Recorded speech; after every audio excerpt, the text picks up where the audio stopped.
I was raised off the original Teenage Mutant Ninja Turtles 80s cartoons, which I plan to one day review on this channel. So is the new Tales of the Teenage Mutant Ninja Turtles first season better than the original? Let's get started on my review of the first season of Tales of the Teenage Mutant Ninja Turtles. Let's go.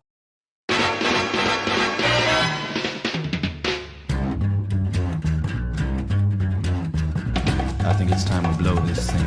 Get everybody in the stuff together. Okay, 3, 2, 1, let's jam. What's going on my Flicksters? This is Jacey from Jacey Flicks, and I just finished watching the first season of Tales of the Teenage Mutant Ninja Turtles. Now, before I do get started with my review, please note this will be a spoiler-free review just in case you have not seen the first season yet. Currently showing on Paramount+.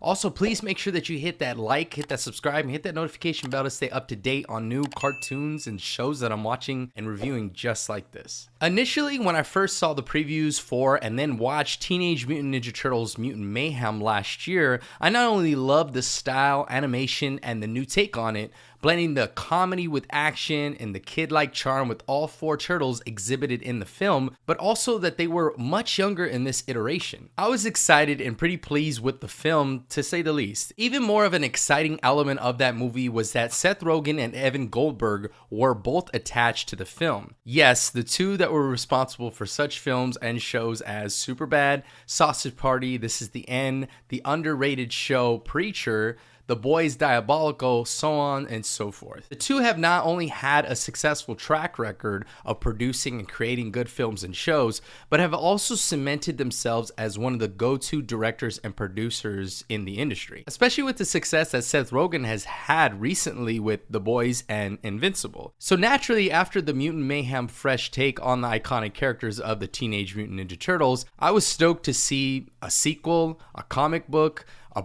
a show, or just something to kind of feed that craving of what I wanted next. And then a couple of months ago, it was announced that the two would be expanding the universe with a show of the Turtles. I am happy to report to you guys that this series is a blast. So this new series and iteration of Tales of the Teenage Mutant Ninja Turtles stars Nicholas Cantu, Brady Noon, Micah Abbey, Shannon Brown Jr., and much more. The Turtles as teenagers deal with their new life as heroes while also dealing with the pressures of going to high school in New York City. This series picks up right where the last one picked up. The Turtles are now known for being the heroes of stopping Superfly from destroying New York City. I admired the fact that not only did this show start from where you would think, from the events that took place in Teenage Mutant Ninja Turtles Mutant Mayhem that came out last year, but that it brought back some of the same voices, especially the Turtles. With the two being connected of Seth Rogen and Evan Goldberg, not only did they expand on this universe, but also it builds on what we know of the Turtles being so young in this world where they are just coming into their own. Going to school, trying to live civilian life, fighting crime, and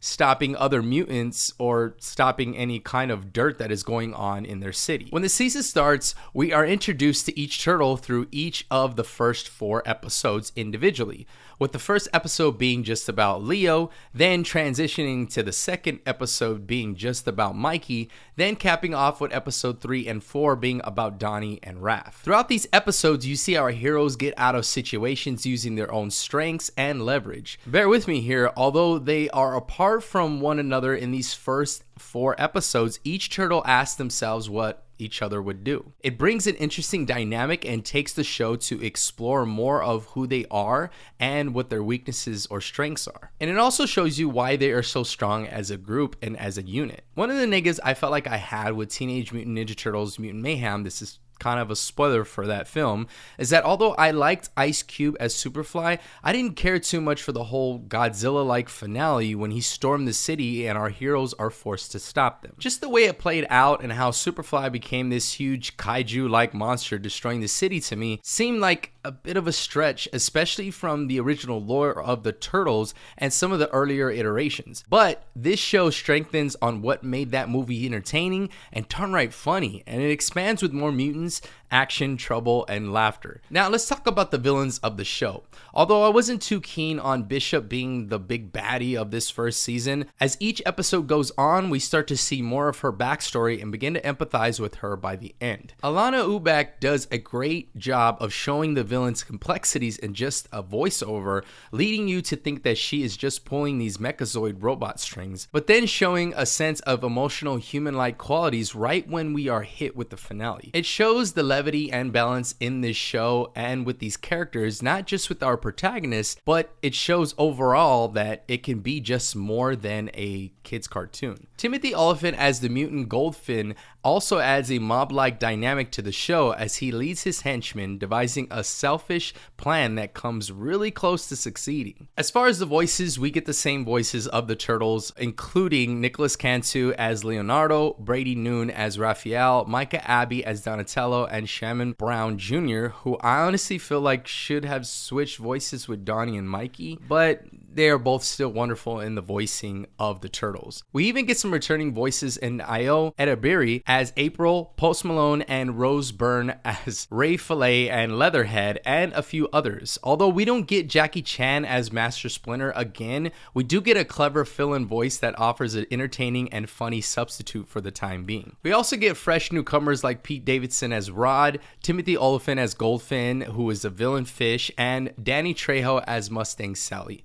There's also another surprise voice towards the end of this season that is pretty funny once you find out who it is and how he is connected to Seth Rogen and Evan Goldberg from a past film. Now, when it comes to the animation, at first I wasn't too crazy about the animation only being 2D when it came to the series, compared to the Mutant Mayhem film that was kind of sort of 3D. However, as the episodes played, I was glued to the screen and the hand-drawn animation didn't let down, drawing inspiration from other 2D animation shows with sequences featuring some anime-like angles in the fights. One fight sequence in particular in the season finale with one of the villains shows the anime and comic book inspiration, and trust me, it does not disappoint. I had to rewind the fight scene after the first viewing a couple of times. With all that being said, you guys, I'm gonna give Tales of the Teenage Mutant Ninja Turtles 4 flames out of 5 and a fire show rating. It's good. It's good. Some of the standout episodes this season that were my favorites and recommendations include episode 1 through 4 featuring each turtle, episode 6 called Night of the Mechazoids, episode 8 which is called Mikey Takes Charge, episode 11, which is called Leonardo Saddles Up, and episode 12 with the season finale of The Pearl. Alright guys, so have you seen the first season of the Tales of the Teenage Mutant Ninja Turtles on Paramount Plus yet? If you have, let me know in the comments what you thought of it. Which episode was your favorite? Also, who is your favorite Ninja Turtle? Mine personally is Michelangelo because he's the comedic relief, and I always just thought he was cool with his nunchucks. But let me know in the comments below. Also, let me know what I should review next. Last thing before I do go, you guys, please make sure you hit that like, hit that subscribe, hit that notification bell to stay up to date. My name's Jacey from Jacey Flicks, and until next time, I'm out.